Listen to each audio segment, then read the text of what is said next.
Hello, this is Sanjeev Venkataramanan, and welcome to another episode of Yours Cordially. Non-verbal storytelling is a concept I've been working on for the past few years, and I've created two successful projects on this concept. The first one was Lost in Harmony, which has received sufficiently good response for that and in several film festivals. And the other one, the most recent one, is Wings of Gold. It is a music video, and that has also received a pretty good response.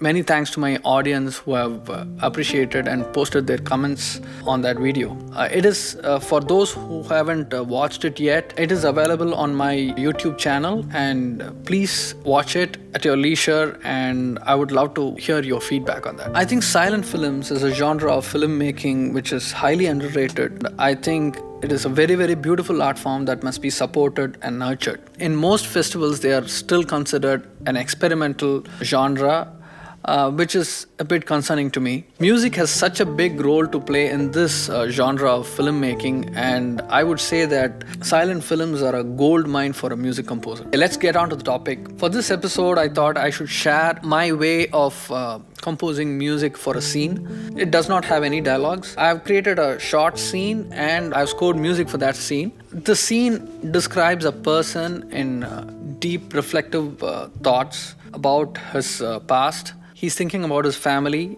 and he's sitting by the side of a river. Yeah, that's basically the essence of this scene, and we'll see how music can convey the emotions. This scene does not have any dialogue, and we'll see how music can help us convey the emotion of this scene. And let's take a listen to the music first, and then I will explain my choices.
Now let's get to the composition part. So I've opened the orchestral score for this. I'm going to give an orchestral treatment for this scene. So I'll be using different sections of the orchestra, like woodwinds, brass, and the strings, of course. Just take a look at the score. I've created markers for each shot, and shot 1, shot 2, shot 3, shot 4, and the exit shot, which is shot 5. And it's a pretty short piece. It comes to about 1 minute, I guess. Yes, you can see that I have not taken a chordal approach to this scene, rather taken a melodic approach. In other words, I have not thought about the chords that I'm going to use for this composition. So I started with some melodies and then layered them with different counter melodies, and the resulting harmony is what I've got in this composition, and that defines this composition basically. Okay, let's get to the first shot. The first shot, as you can see, we have captured it is an establishing shot where we have captured which is the location of the scene, which is basically the river and the trees surrounding it and the river bank. I thought just a simple harp strum would do for that.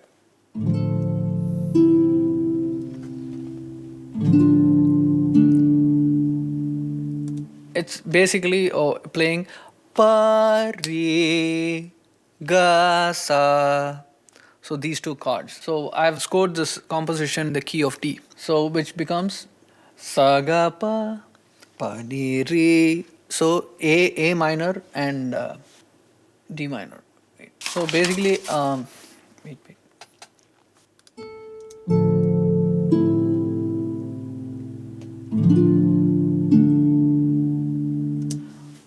So it's a combination of pa, re, ga, sa, D minor, and A minor. And then let's get on to the next shot, which is shot 2. So we are showing the person sitting on the river bank in a pensive and reflective mood. So here, what I thought, because he is in deep thought, what I thought I could use was I had two choices. One is the oboe and the bassoon. So both these instruments in the orchestra, they have the characteristic of very oboe has a very hot timbre, and the bassoon has a warm timbre, and also it has the dark tone. So both these instruments are from the same family of woodwinds. They share similar timbre in this case. So oboe and the bassoon. Oboe has a very hot timbre, so and a very sharp tone. At this point, I wanted to go for the bassoon. The bassoon, which is it also has a slight feeling of warmth. You can see. So let's play that.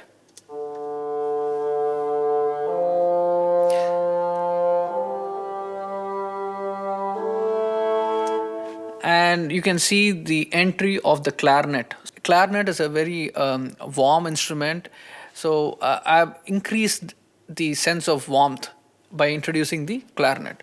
Sa ga ma pa. So when the bassoon plays the pa note, the clarinet enters to give a sense of increased warmth in the emotion. And also, a solo passage captures the loneliness of the person.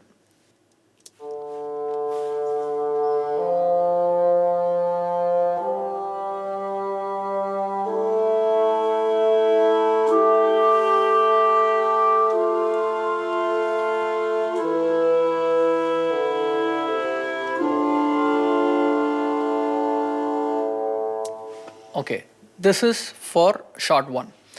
And a few more things that I would like to enlighten you about this piece of music is you can see that in this bar, ma and pa are coming together, which it creates a mild dissonance, and the mild dissonance is used to convey that kind of strong reflective thought that the person is going through. So let's take a listen again.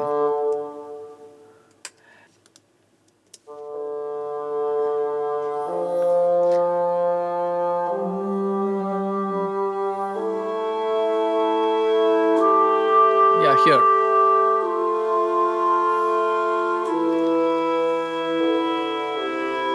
So re sa ni. When the bassoon is playing re sa ni, the clarinet is playing re.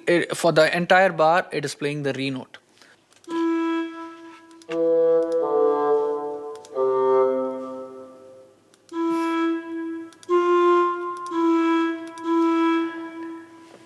And also at this point in this bar, you can see there is a suspension that has been introduced. Clarinet is actually playing the re note, whereas the bassoon goes down in step. Re, sa, like this. Re, sa, ni. So when the bassoon is playing the sa note, it clashes with the re. It is again a mild dissonance. So this is called a suspension. You prepare the suspension with it is a 3-step process basically: prepare, suspend, and release. So during the preparation, it's a consonant interval. So it is an octave, unison octave. Re, re. So it's an octave, and then the bassoon comes to sa, while the clarinet is still playing the re note. So sa and re are they form a dissonant interval, and then re sa ni, and then you go back to the ni re combination, which is again consonant. So the release happens at that point.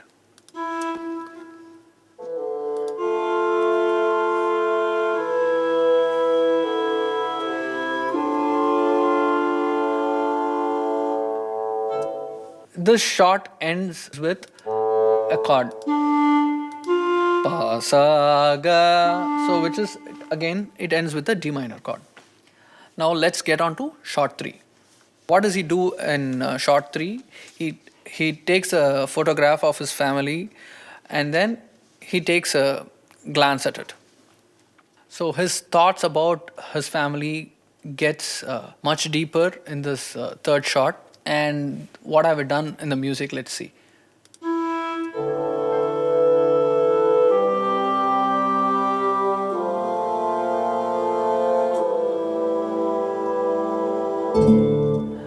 You can see that all the and I have not still introduced the oboe and the flute.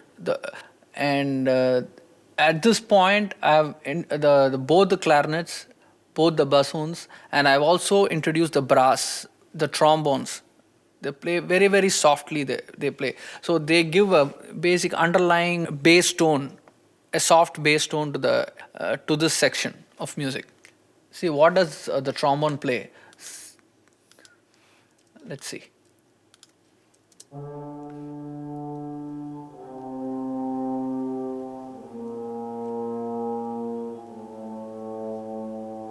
So it just goes down the minor scale. Sa, sa, ni, da, pa.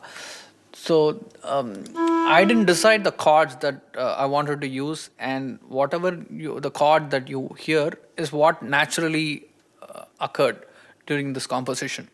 So when I laid this composition, I didn't set the progression that I wanted in this particular case. Let's see. Let's listen to it again.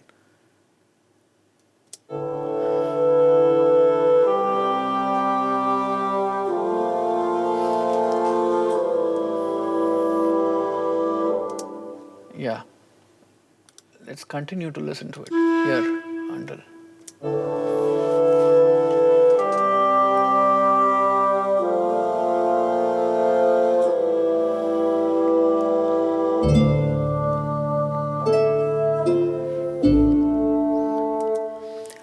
There is a change of color, as you can notice. So when the harp strum begins, so at that point, the exact photograph, whatever he's looking at, is being conveyed. So the change in the shot within the same shot is the change of frame within the shot is conveyed in this case. So we are actually establishing whatever he is looking at right now.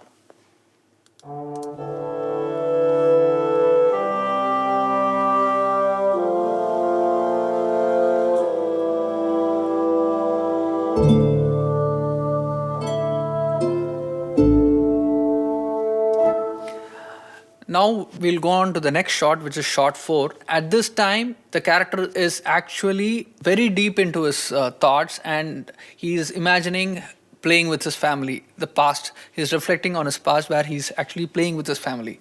And he remembers that.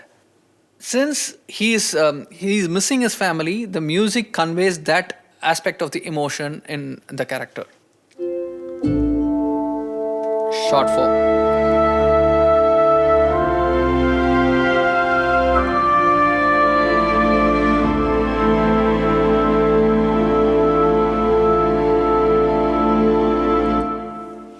So this is shot 4 for you, and you can see the entire orchestra is playing here. So the oboe, the clarinets. I have not used flute in this because I didn't want to.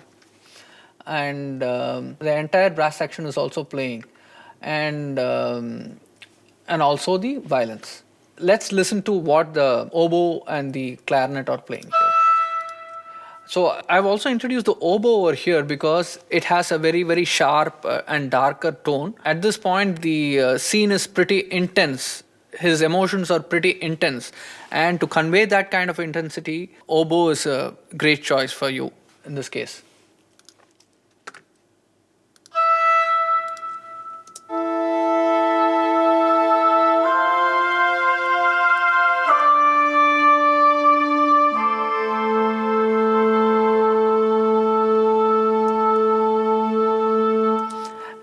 The other thing about oboe is called the naughty instrument of the orchestra because it can cut through anything. Even when all the other sections are playing, oboe can cut through the entire section and register its presence. And the other instrument that has a very, very strong presence that can cut through anything is the trumpet.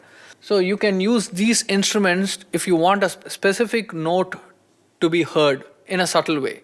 So that's what I have done here. In the last bar of this shot, this sequence, what I have done is I've used the trumpet to convey the re note, which is sa ga pa ni, which is D minor 7, sa ga pa ni re.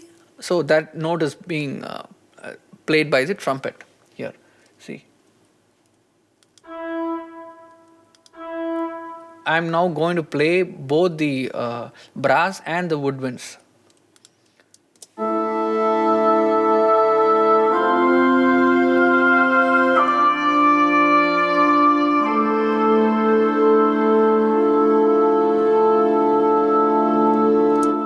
So you can hear the re note of the trumpet, a D minor chord. And let's listen to the strings as well in combination. What the strings are playing here. Yeah,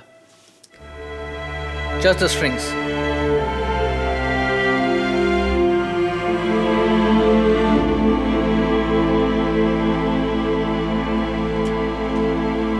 And violas usually they play the mid range of the section, and you can see that they have. I have scored it in a way that they have faster movement, faster passage in this section. So whereas the other parts of the section, the violins and the cello, they are playing longer notes, whereas the violas are playing shorter notes here. So it creates a bit of interest and some kind of a movement in the texture that is actually created here. Let's see.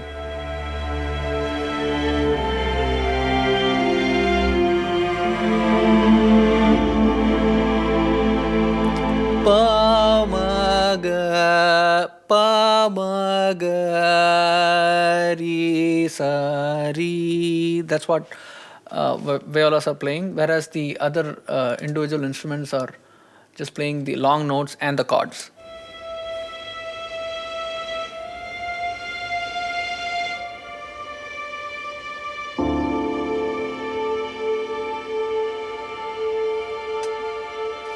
A very, very, very short one, and you can see that I've used the articulation. This is the expression is sul tasto, which means on the fingerboard.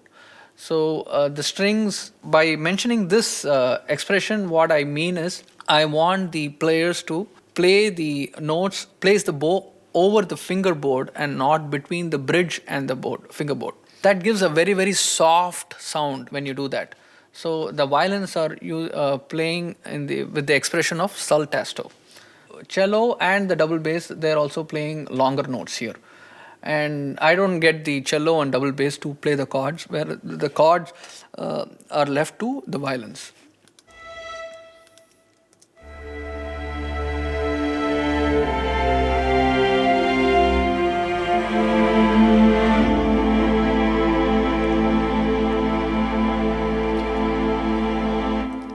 Yeah, let's listen to the entire short 4 section again with all the instruments.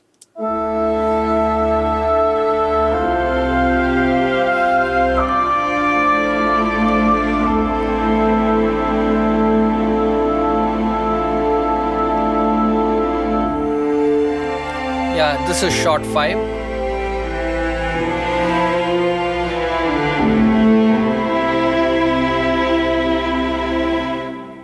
In short 5, he comes back to reality and he rises up and walks away. That's what the scene is conveying, and the score is intended to convey the same thing here. So I have introduced the cello here. The cello melody plays. Whereas the other instruments here, I've used only the strings and the trombone as well to provide the bass notes for this piece of music.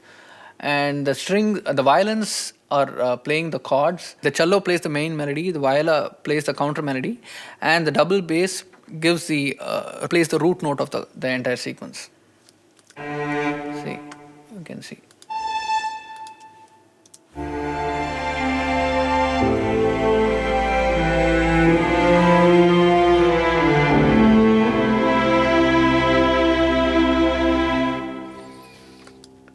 Yeah, that's what. So what I thought was to make it more interesting. I want to discuss the chords that I've used in the last sequence. D minor, A minor 7, and then B minor 7 flat 5, which is basically a half diminished chord, and then that basically resolves to the C chord, C major. The last chord is C. So I've started in D and I've ended in C. So that's how these scores. I don't have to finish in the same key that I started, because I'm scoring for a scene. So basically, to show some progress, I don't finish in the same chord.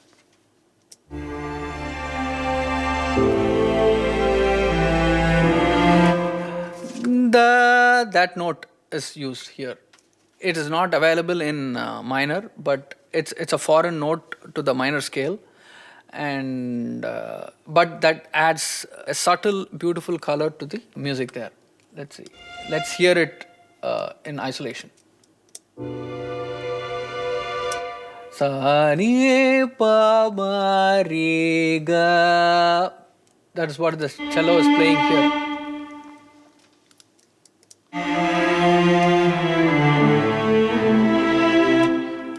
Sa re ga re sa pa re ga re sa pa ni. That's what the cello is playing, and the violas are playing sa re ga re sa pa re, and the violas, they join after 2 bars. So whereas the cello starts playing the melody from the first bar itself of this shot.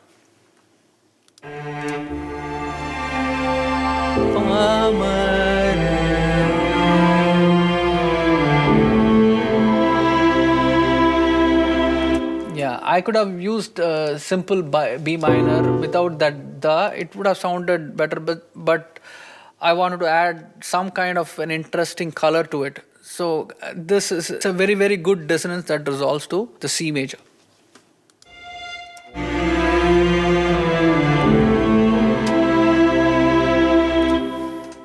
Yeah, you could also substitute it to G7, G dominant 7, but I like B minor 7 flat 5, which is the half diminished version.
That's all we have for this episode. I hope you enjoyed this. This is Sanjeev Venkataramanan signing off. Thanks for watching. See you in the next episode.